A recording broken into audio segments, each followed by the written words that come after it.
मन को स्थिर करना सीखो। जब भी मन में अस्थिरता आएगी, मन की अस्थिरता से सभी कुछ वह जो अभी तक अर्जित किया है, किस तरह, कब, कहाँ पर बिखर जाएगा, यह उन क्षणों में सोच भी नहीं पाओगे।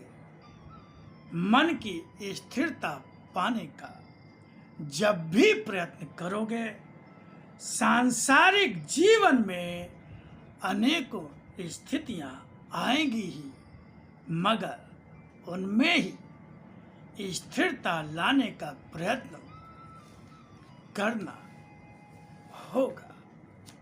मैं तुम्हारे जीवन में कब, कहाँ उपस्थित होकर तुम्हें अपना दर्शन देता हूँ, यह बुद्धि हो तो पहचानो। मैं तुम्हारे ज्ञान, बुद्धि, विद्या और अध्ययन से परे हूँ। जितना बुद्धि लगाओगे उतने ही भ्रमित हो जाओगे।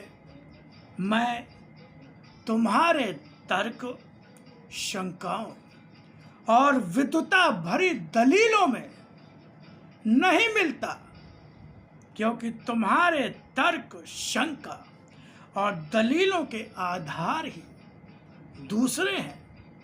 जो बुद्धि मेरे कारण से है, क्या वही कारण मेरी पहचान की बनेगी?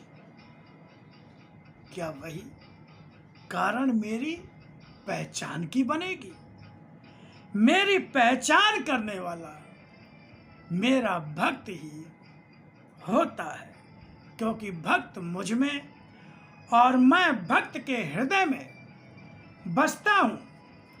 असत्य सत्य के द्वारा नष्ट होता है, सत्य में समाता नहीं, किंतु सत्य ही जब भक्त होता है तो सत्य रूप मुझ में ही समा जाता है। सत्य रूप में जब मैं उसके हृदय में बस जाता हूँ, वह अपनी सारी पीड़ाओं, कष्टों और बाधाओं की चिंता और अनुभूति से मुक्त हो जाता है।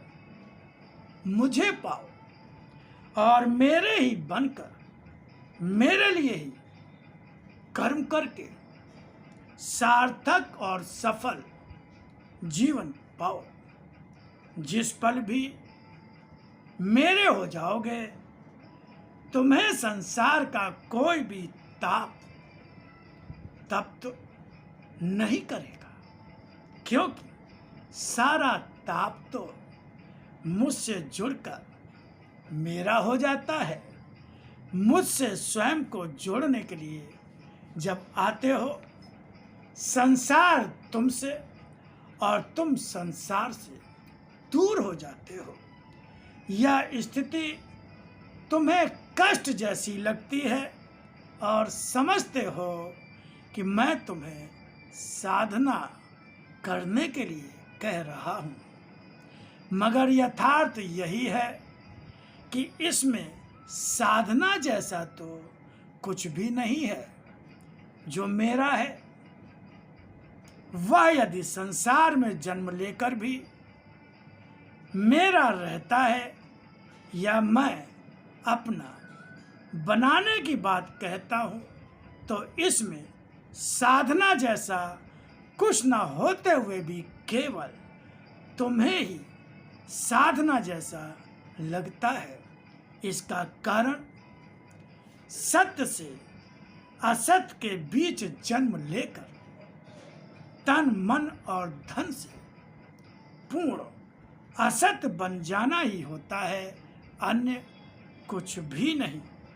जब संसार में सत्य रूप में ही तुम्हें भेजता हूँ और तुम संसार की सांसारिकता की कीचड़ में फंसकर गंदे हो जाते हो। वही रूप तुम्हारा असत्य बन जाता है और अपने संसार और संसारी मनुष्यों जैसा ही मुझे मानकर मुझसे भी वैसा ही व्यवहार करने लगते हो। तब पूर्ण असत्य बनकर मुझसे दूर हो जाते हो।